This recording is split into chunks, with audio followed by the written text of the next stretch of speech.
The bail hearing of a police officer who allegedly kidnapped 19-year-old Kamogelo Baukudi continues in the Bloemfontein Magistrates Court today. The NPA in the Free State says they couldn't enroll the case against 5 other men who've been arrested in connection with this crime because they couldn't link them to the incident. Watching developments for us is SABC News reporter Aphumelele Mdlalane, who joins us now live from court in Bloemfontein. And that acquittal, shall we call it, Aphumelele, is seen in many respects as a major blow to this case. Well, what we are expecting in this morning is the continuation of the bail hearing, where we do know that Adwons has been, of course, being cross-examined by the prosecutor. And, the issue of these 5 accused or suspects that have been released has also raised some eyebrows, because we must remember that they were arrested because they were walking with Kamogelo Baukudi and were later released.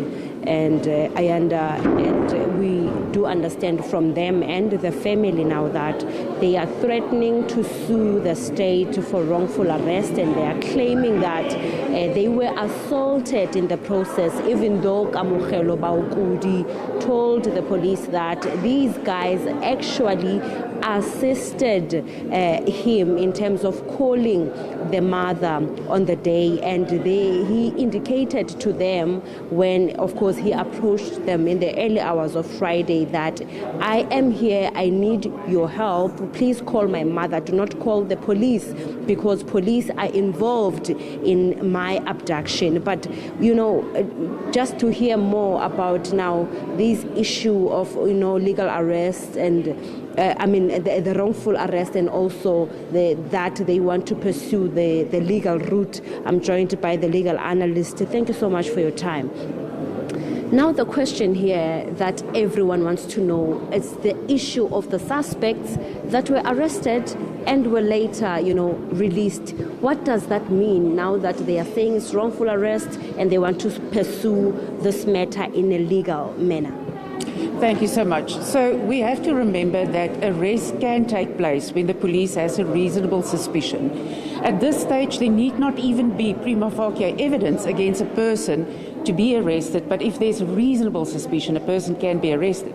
So for a person to then later claim that the arrest was unlawful, the person will have to prove in a civil action that there was malicious intent, or for a flimsy reason or no justified reason that the person were arrested, and also the damages that were suffered due to that.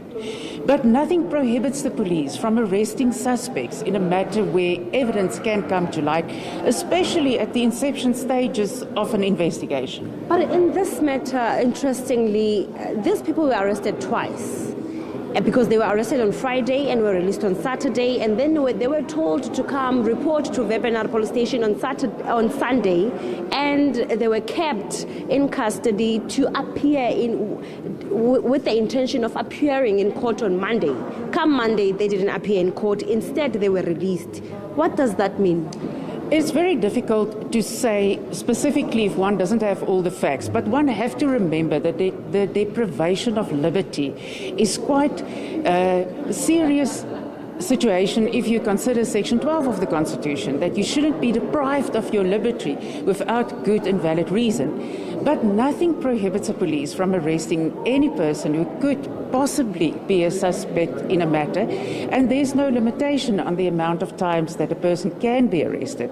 We have to remember, though, that a suspect has to appear within 48 hours, cannot be kept longer than 48 hours, although it does sound strange why they should have been arrested twice.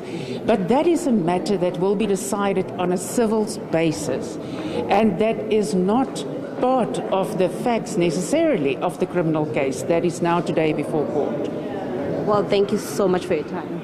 Thank you. Ayanda, you can hear how, complex this case is. And another issue that we have to tackle is that the parents were also concerned about, the children when they were saying that, this was a wrongful arrest and they were assaulted in the process, and they were saying that they tried to help Kamogelo Baukudi to call the mother. They took him in their house and until he met the mother. When the mother had to travel from Bloemfontein to Wepener, I must indicate that it's about 90 kilos away from Bloemfontein. So all that process happened, and while Kamogelo Baukudi kept on saying these people were trying to assist me, they are not the ones who abducted me. So those are the questions that we've been trying to ask, the police to just confirm what really transpired, and also with the issue of the police that has been arrested.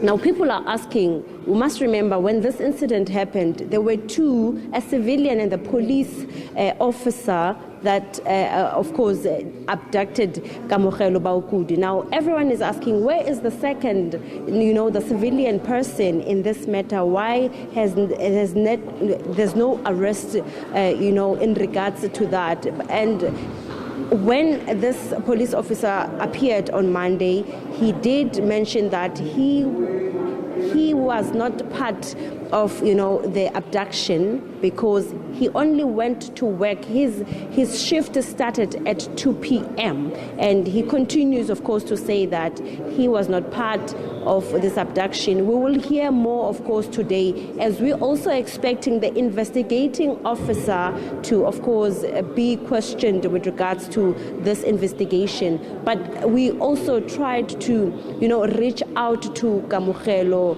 Baukudi's mother just to, hear from her. How does she feel now that, she's been united with Kamogelo? We're still trying by all means to talk to them, but we do know from the police side that Kamogelo at this moment in time is undergoing, the psychosocial support, the counseling. It's still that, fragile time for maybe the family to talk to the media, but our efforts of trying, of course, we will try even if maybe she comes to court this morning, but quite a lot of course, developments that are likely to transpire in court this morning as the investigating officer will also take the stand.